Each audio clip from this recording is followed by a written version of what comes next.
Sorry sir. Wait sir. Sir wait sir.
मैंने पढ़ा ऐसा कि जब हमारा देश गुलाम था तो आज़ादी के दीवानों को इकट्ठा करने के लिए यहाँ महाराष्ट्र से गणपति जी की पूजा का आरंभ हुआ और उसमें देश के प्रति मीटिंग भी होती थी, जिससे अंग्रेज लोग परिचित नहीं थे। और गणपति जी के भक्तों को या सारे देशवासियों को मैं फिर दोबारा यही रिपीट करूंगा कि आप जिस भी धर्म के हैं तो एक अपने धर्म के प्रति अडिग रहें, लेकिन दूसरे धर्मों का भी सत्कार करें और आपस में प्रेम बढ़ाएं, क्योंकि हमारा देश सदियों से आज विश्व गुरु नहीं है, सदियों से विश्व गुरु है। जितना मैं कभी कभी सोचता हूँ कि जितना ज्ञान भारत ने दुनिया को दिया उतना किसी और ने नहीं दिया। सन 1700 पहले कोई वैज्ञानिक नहीं था, कोई साइंटिस्ट नहीं था। अंग्रेज हमारे देश में आए और यहाँ का ज्ञान सारा लूट के उन्होंने विज्ञान का आविष्कार किया। पूरा ज्ञान भारत ने सारी दुनिया को दिया है, इसलिए हम सारे ज्ञानी बने आपस के मतभेदों को छोड़कर। एक माता रानी का सुना देता हूँ मैं।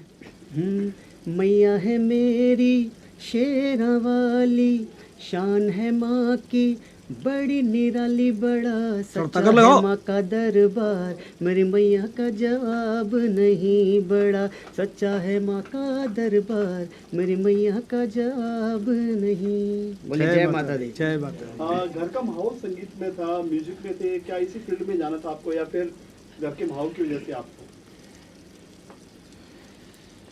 जी एक्चुअली बचपन में मैं तो संगीत से दूर भागता था, लेकिन जैसे जैसे बड़ा तो मैंने देखा हुआ है इसको देखा हुआ है कि मैं जिस रूम में मैं इसके रूम में कभी कभी प्रैक्टिस करता तो आते पहले हारमोनियम हटाता था, इसको मेरा रूम से ले जाइए बाहर। और ऐसी महारानी की कृपा हुई, सरस्वती माता की, कि अच्छा इसको स्वर की नॉलेज हो गई। बस इतना ही, संगीत के लिए इतना ही काफ़ी है कि सुर और ताल की नॉलेज होनी चाहिए। पापा का नाम गिने चुने लोगों में लिया जाता है, तो क्या इस मर्यादा को बनाए रखने के लिए कितना मुश्किल आपके लिए कोई भजन कीर्तन बनाना कि यार ये लखा का बेटा है? जी मतलब कितना चैलेंजिंग होता है ये? बहुत ज़्यादा चैलेंजिंग है। मतलब इनके जो स्केल पे जो पिच पे ये गाते हैं उनको छूना मतलब हमारे बस की बात नहीं है। तो हमसे जितना होता है हम बस उतना ही गाते हैं जितना हो पाता है। सर आपने क्या इनको सिखाया है? क्या मैंने तीनों को यही सिखाया कि गाने से पहले शब्दों का चयन करो।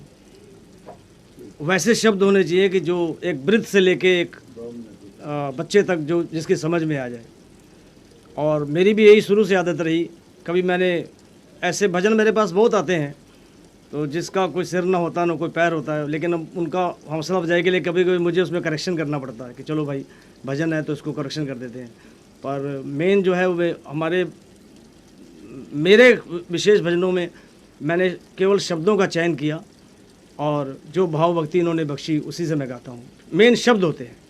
सर कौन सा ऐसा भजन था, गाना था जिसको लखा बनाया, रातों रात पब्लिक ने रातों रात हीरो बनाया, सिंगर बनाया, प्यार दिया पब्लिक ने, हिंदुस्तान के पूरे वर्ल्ड ने प्यार दिया? देखिए मेरी शुरुआत जो है वो महादेव जी के दरबार से हुई, बाबा बैद्यनाथ से। बिहार में था पहले, अब झारखंड।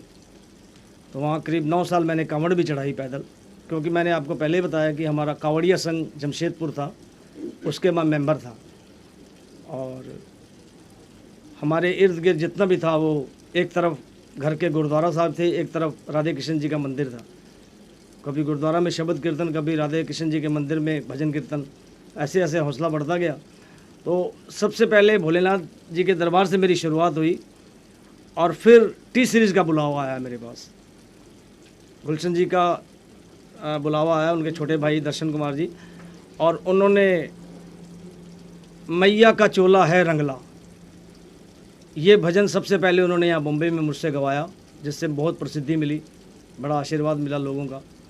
और सारी दुनिया में वो मैया का चोला है रंगला आज भी बजता है, उससे मेरी शुरुआत हुई। तो धीरे धीरे जो है वेस्टर्न की तरफ लोग भाग रहे हैं, जो पुराने गाने हैं, भजन है, वो आज भी उनके अंदर एक हमारी हिंदुस्तान की एक रू में बसती है चीज़ें। तो क्या कहेंगे आज के जो बदलते हैं उसके लिए? मैं आपको फिर दोबारा रिपीट करता हूँ कि मैं नए कलाकारों को भी यही समय के अनुसार, हाँ, नए कलाकारों को यही प्रार्थना करता हूँ कि आप ठीक है समय के अनुसार उसमें म्यूज़िक में चेंज हो सकता है, क्योंकि म्यूज़िक गीत को जो है वो संगीत खिला देता है। गीत संगीत का मेल है, साज और आवाज़। और केवल आवाज़ भी आप यूज़ करें वो भी ठीक है, लेकिन साज के साथ उसका डबल प्रभाव पड़ता है सुनने वालों पर भी और गाने वाले पर भी।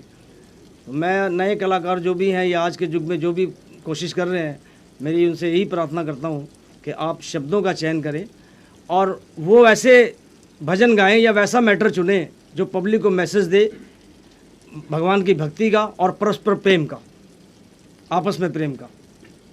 ये भी कहना चाहूँगा कि मोदी सरकार ने हर एक समाज के वर्ग को मदद किया है, कलाकारों के लिए क्या मतलब ऐसा किया है जो कि एक प्रेरणादायक मानते हैं आप? वो सिंगर को ज्यादा कुछ नहीं मिलता है गाना गाता ले कलाकारों का तो बस ऐसे ही है, जैसे उसकी कलाकारों के तो यही है।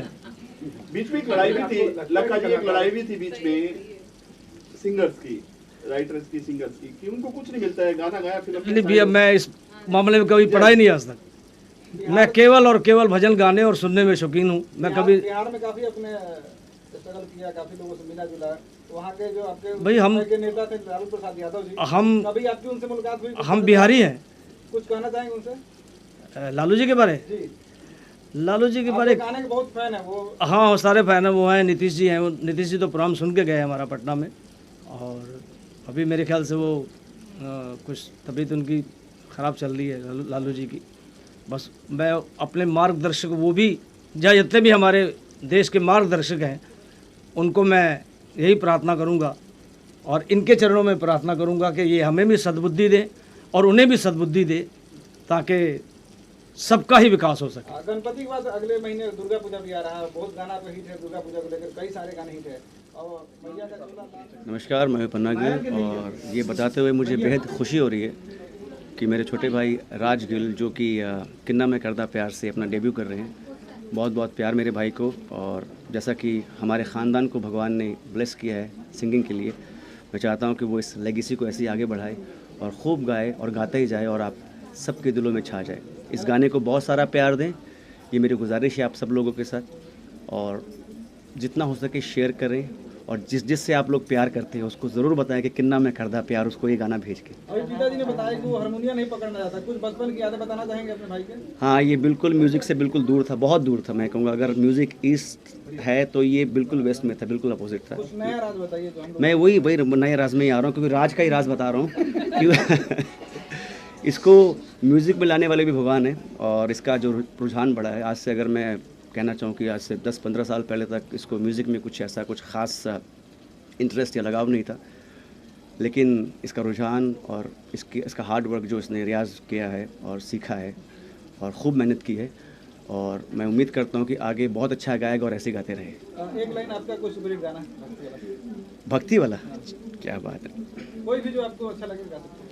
अच्छा, तो मैं अपना ही, मेरा एक एल्बम था, तेरी अखा चेसी मेरा ही सुरूर, दस होया फेर में तो के कसूर, क्यों हो गई मेरे कोलो दूर, हीरिए हीरिए। Thank you. मैडम आप क्या कहेंगे अपने भाई के बारे में? बस मेरे भाई को मेरी तरफ से बहुत सारी गुड विशेस, गुड लक।